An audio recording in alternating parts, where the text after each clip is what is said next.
Bem, pessoal, eu tô aqui para comentar um pouco sobre a série do Senhor dos Anéis, tá? Muitos amigos sabem que eu sou estudioso de Tolkien já há um pouco de tempo aí. Hoje em dia eu não tenho mais tempo de ficar lendo, né? Mas foram muitos anos lendo a obra do Legendário. Contudo, hoje eu não tenho mais o hábito de ficar lendo, porque eu não tenho tempo. Eu só vou falar super rápido a respeito da série, né? Agora a gente já tem 3 episódios lançados, né? Eu não tive tempo de fazer antes, então vou falar agora. E isso foi muito bom, porque o terceiro episódio mostrou um pouco mais sobre o argumento e eu consigo ter um pouquinho mais de noção do que eu devo falar sobre a série, né? Para quem conhece Tolkien, sabe que muitos dos escritos do Tolkien não foram publicados no Brasil oficialmente. E do que eu estou falando, né? O Tolkien, durante, eu acho que mais de 50 anos da vida dele, ele escreveu sobre o Legendário. O Legendário é todo esse mundo do universo que o Senhor dos Anéis está, né? Em Arda, na Terra-média e em toda essa grandeza que o Tolkien criou. Então dá para entender uma coisa, né? A gente tem no final da década de 70, início da década de 80, a publicação de History of Middle-earth, né, lá fora, que é basicamente um compilado de escritos de Tolkien. Tolkien escreveu muita coisa sobre o mundo que não foi publicada porque era para ele, né? Ele queria ter a noção de credulidade de um mundo massivamente perfeito em relação a os idiomas que ele havia criado, né? Tolkien era filólogo, né? Um estudante de línguas mortas, principalmente, na faculdade de Oxford, na Inglaterra. E o que a gente tem noção, assim, é que quando ele criou esse mundo, ele criou baseado nas línguas, né? Ele começa criando as línguas e depois ele fala, cara, preciso criar um povo para falar aquelas línguas. E durante muito tempo ele escreveu sobre esses povos, a origem deles.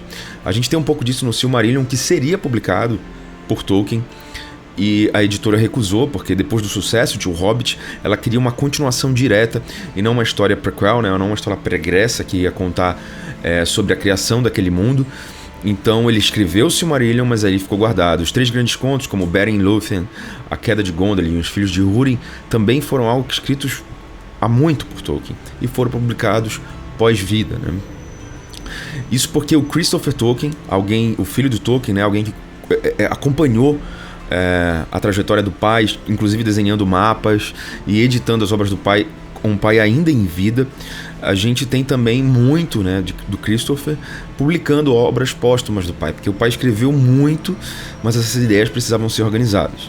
Após a morte de Tolkien, a gente fica com a ciência de que Tolkien escreveu milhares de escritos, né, sobre esse mundo, baús e baús de escritos, ou seja, era muito.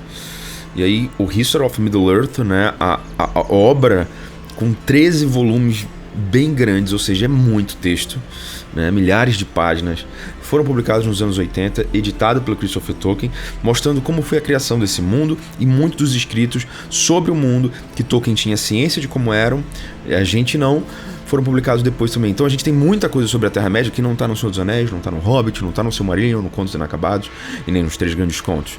Então, que foram publicados póstumamente, né? E no Brasil, inclusive, não tem tradução. Então, a série, ela tem, vale falar um pouquinho que ela tem o direito sobre o apêndice do Senhor dos Anéis, né? A série, ela não queria fazer um reboot do filme que o Peter Jackson fez, por exemplo, da saga do Anel, porque é muito recente ainda. Então é um filme com... A trilogia tem mais de 15 Oscars. A gente tem um filme que não envelheceu mal e que ainda é um dos melhores filmes do catálogo mundial da história. Então seria meio errado você competir com isso, sabe? Então eles queriam trazer algo novo, mas que arremetesse àquele mundo, né, que é muito rico. Então eles compraram os direitos das outras obras pela Tolkien Society e do apêndice do Senhor dos Anéis. Então eles não têm o Senhor dos Anéis como direito, eles têm o apêndice, a Amazon, tá? E aí, com base nisso, ela vai falar sobre a Segunda Era, que é pouco descrita. Ela tem os principais causos dela pontuados, certo?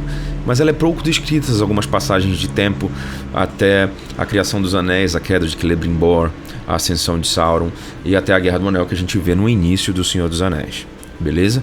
Então muito disso daí não é descrito e a série vai pegar esse gancho aí de argumento não totalmente explorado para ela criar a novelização desse período e colocar os principais fatos ocorridos de fato e escritos por Tolkien. Bem, a série até agora está com um argumento muito bem amarradinho, tá? A gente tem um roteiro bem legal, que está amarradinho, mas que ganhou muito mais impulso no terceiro episódio. No primeiro e no segundo a gente tem uma apresentação da série, e no terceiro aí sim a gente tem ela começando a ter a história ali girando mais e a gente começa a ficar mais instigado, né? Alguns núcleos da série não estão funcionando tão bem para mim, principalmente ali os pés peludos, os proto-hobbits, né? O povo predecessor aos hobbits. Eles foram muito pouco descritos pelo Tolkien, eles são meramente citados, então a gente não tem muito deles nos escritos, né? A gente já tem muito sobre os hobbits em si, que a gente já vê na Terceira Era. Mas esse povo, que vem milhares de anos antes, a gente não tem. Então a gente não tem descrição deles. Então isso é a criação total da série, a forma com a qual eles estão trabalhando eles, o misterioso homem que aparece, que muita gente conjectura que seja Gandalf, também essa forma com a qual a gente sabe que Gandalf inclusive chega no início da Terceira Era e não na segunda, mas a série ela também ela compactou períodos de tempo, porque veja, elfos vivem 5.000, 7.000, 10.000 anos, são imortais, né? Então, e os homens vivem até no máximo 100 anos.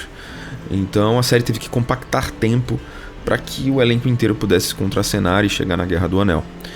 Então a gente tem um pouco dessa compactação de tempo. Aí eu entendo a entrada dos proto-hobbits, dos pés peludos e do Gandalf. Contudo, o núcleo deles não é tão encantador quanto os hobbits. Os hobbits a toca, a civilização, as pessoas, elas são muito mais encantadoras, quanto que aqui a gente tem o núcleo mais fraco da série, né? Os atores estão mandando bem, a gente tem coisas legais, mas o núcleo é o mais fraco, cara. E isso é um pouco complicado, porque a gente tem muito tempo sendo explorado nesse núcleo, e o núcleo não é muito convidativo, não dá vontade de ficar vendo. No entanto, a gente tem no terceiro episódio, por exemplo, a amostra, né, do que seria Númenor.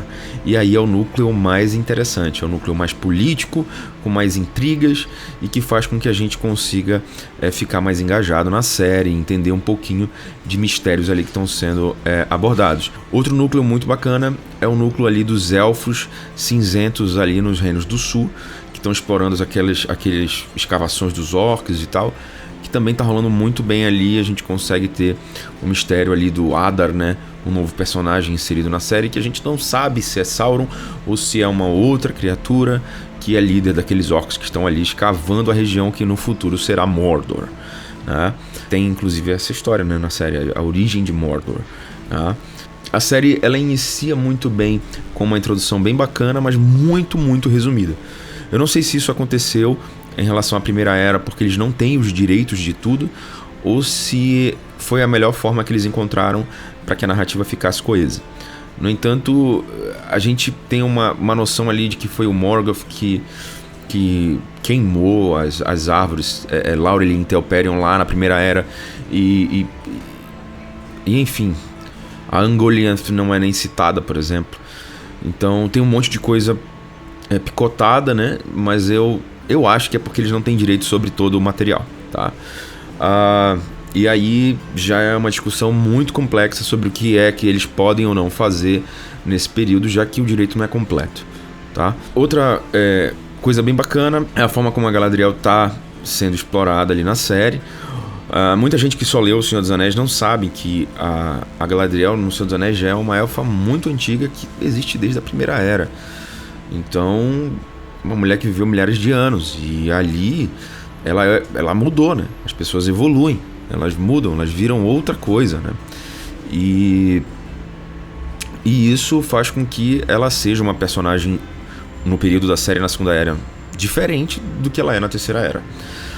E sim, nos livros a gente tem escritos que citam que a Galadriel participou da rebelião dos Noldor, que ela participou de conflitos, que ela era uma ávida mulher, forte, guerreira, etc. Então muita gente não gostou da série porque a Galadriel é guerreira, porque só leu O Senhor dos Anéis, e O Senhor dos Anéis talvez seja a maior obra de Tolkien, né? É a maior obra de Tolkien, mas é 30% do que Tolkien escreveu sobre esse mundo. Então ele tem outros 70% de escritos que as pessoas não conhecem, não leram e não sabem que aquilo ali existe. Então até esse ponto, não, a série não está errada em relação a Galadriel, ela só está explorando algo que Tolkien não explorou tanto assim. Então, tem um núcleo da série que eu gosto também, que é o do Elrond, né? O Elrond tá um personagem muito bacana, porque nesse período ele é arauto mesmo do rei Gil-galad, né? Dos Noldor. A série abordou o Gil-galad como o alto rei dos elfos geral, assim, ele era o alto rei dos Noldor. Então os elfos cinzentos, por exemplo, não atendiam ao Gil-galad. Contudo, a série abordou dessa forma, tá? Gil-galad sendo o rei de todos os elfos ali. E nesse período, o Elrond era de fato um político, um arauto.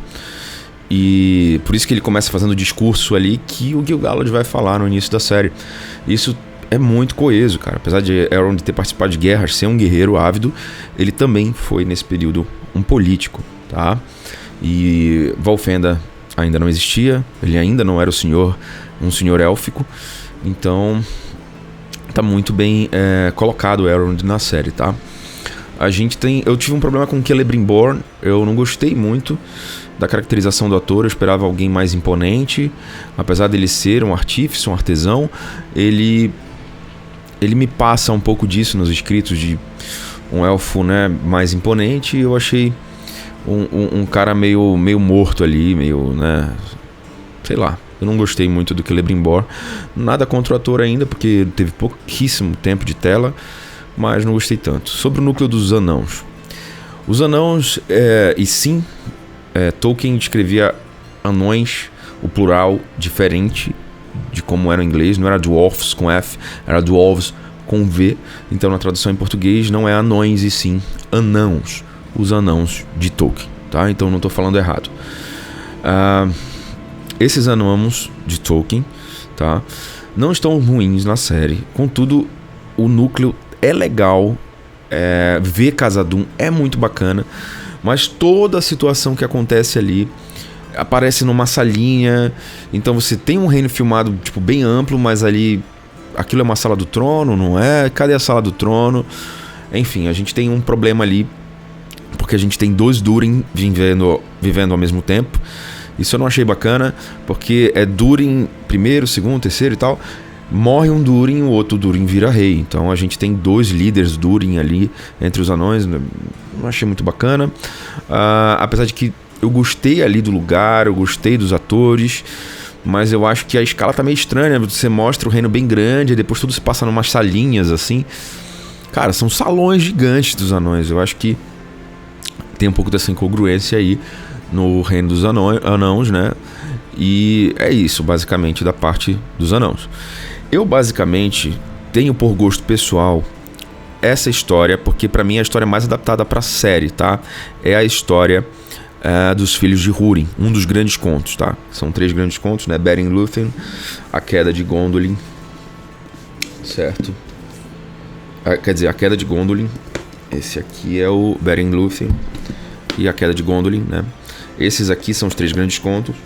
A gente vai ver a queda de Númenor, provavelmente. Mas Os Filhos de Húrin, pra mim, deveria ser uma série muito...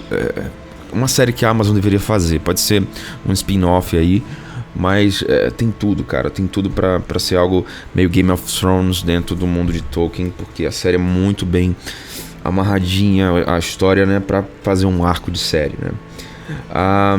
A gente tem, como eu disse, aqui no Silmarillion a gente tem várias citações, principalmente aqui no fim, quando a gente tem a descrição da Galadriel, fala que ela é uma das líderes da rebelião dos Noldor, né? Muito claro a questão dela ser guerreira, né?